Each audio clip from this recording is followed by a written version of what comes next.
করবো লড়বো জিতবো রে, করবো লড়বো জিতবো রে, করবো লড়বো জিতবো রে। সারা সিজন ধরে করলাম, লড়লাম, জিতলাম। কিন্তু ওই কথায় আছে, সারা বছর তুমি পরীক্ষার আগে যদি না পড়ো, আর পরীক্ষার কটা দিন যদি এসে তুমি রাত জেগে পড়ো, তাহলে কিন্তু পাস করতে পারবে না। পাস করতে পারবে না, ভালো রেজাল্টও করতে পারবে না। কলকাতার অবস্থা এটাই। সারা বছর পড়েনি, ঠিক পরীক্ষার সময় এসে পড়তে গেছে, সব কটা ম্যাচ জিততে হবে, তাহলেই কোয়ালিফাই করতে হলো না। আমি আবারও বলছি, লাস্ট সিজনে লাস্ট ম্যাচে গাম্ভীর ছাড়াও অন্ধ ছিলে, আছে, থাকবে। পরের বারও কোয়ালিফাই করতে পারবে না, 2028-এও কোয়ালিফাই করতে পারবে না, 2027-এও কোয়ালিফাই করতে। কলকাতা সাপোর্টারদের একটাই কথা বলার, কান্না করে কোনো লাভ নেই। হয় ক্রিকেট ম্যাচ এরকমই হয়, কেউ কোয়ালিফাই করবে, কেউ জিতবে, কেউ হারবে, কেউ ট্রফি পাবে, সববার পাবে না।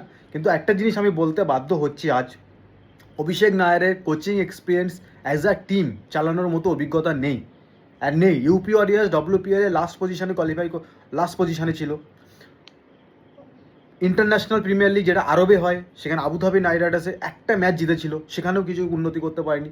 যেখানে 7টা ম্যাচের মধ্যে তুমি 6টা ম্যাচ হেরে যাও প্রথম হাফে, সেখানে তুমি কোয়ালিফাই করতে পারবে না। খুব খুব কম, মুম্বাই ব্যাঙ্গালোর হয়তো 1-2বার কোয়ালিফাই করেছে, বাট সবসময় পারবে না। তোমার ক্যাপ্টেন্সিপ, যে ক্যাপ্টেন করছে সে আনসোল্ড প্লেয়ার, হ্যাঁ যদিও বা ক্যাপ্টেন করেছে, ভালো খেলেছে, কিন্তু তোমার টিমে একই টাইপের ব্যাটসম্যান আছে, অঙ্কিশ রঘুবংশী আর অজিঙ্ক্য রাহানে। এখনকার টি20 গেমে একই টাইপ অফ ব্যাটসম্যান, দুটো ব্যাটসম্যান থাকে না, একই টাইপ ব্যাটসম্যান থাকে না। তুমি অজিঙ্ক্য রাহানেকে, অভিষেক আর অঙ্কিশ রঘুবংশী একসাথে খেলাতে পারো না, এটা মানতে হবে। তোমার মেন প্রবলেম এখানে, তুমি পাওয়ার প্লেতে পিছিয়ে যাচ্ছ, তোমার কাছে বিদেশি বোলার নেই।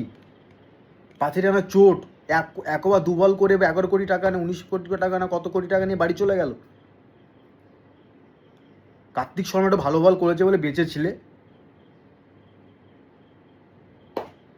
অনেক প্রবলেম। রিঙ্কু সিংকে ক্যাপ্টেন করা হোক, ভালো সুনীল নারিনকে ওপেন করানো হোক ফিনালেনের সাথে পরের বছর, অঙ্কিশ রঘুবংশীকে ওয়ান ডাউন খেলানো হোক। 4-এ একটা ভালো ইয়াং ব্যাটসম্যান খোঁজো। ফিনিশার রমবেন পালের দ্বারা হবে কিনা আমি এখনও ডাউট আছি, ফিনিশার খোঁজো। ফাস্ট বোলার, বিদেশি ফাস্ট বোলার বাইরে তো আর নেই, পাথিরানাকে দিয়ে চালাতে হবে। তবে দেখে নিলামে তুমি ভুল করেছো, একটা চোট প্লেয়ারকে তুমি নিয়ে রেখেছো।